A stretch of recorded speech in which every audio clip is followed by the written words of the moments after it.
natural. 20.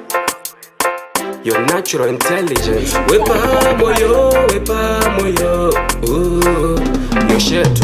Inzwaka baby girl. Chande singa de kukushaya ibai. Uya ndikupe love. Yandaka chengeta inside. Amai mwana. Rudo tichipanana. Tiri vaviri bebe tichisasana. Rudo vaviri pashino tichinzwanana. Pasina kutukana, pasina kuviringana. Rudo Garapa ndirise wambodo. Rudo Lavu ya pisa sepoto iri pachoto. Rudo Kukushaya andidi bodo. Rudo Angati rampa nisenda shaya no Pauno yenda fachero kuma wex. Dinoto sara ndiri wiki sema days.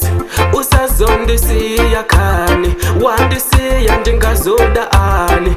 Unonde pinza chando jiri musama. Baby wangu andidi kukushaya. Pavanu vese ndi wanda kachuza. Kupa day one rudo tichingo pusha. Rudo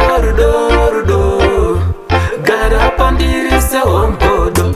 Rudo Lavu ya pisa sepoto iri pachoto.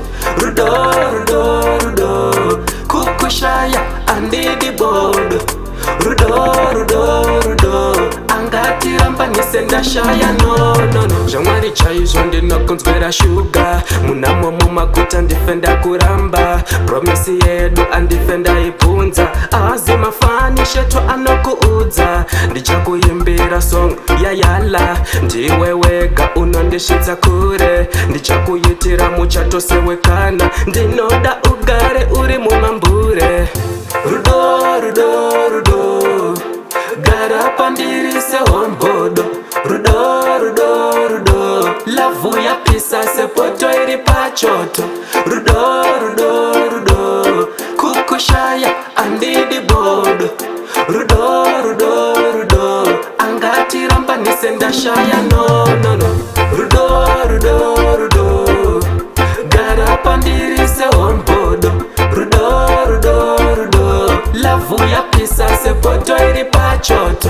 Rudo Kukushaya andidi bodo. Rudo Angati rampa nisenda shaya no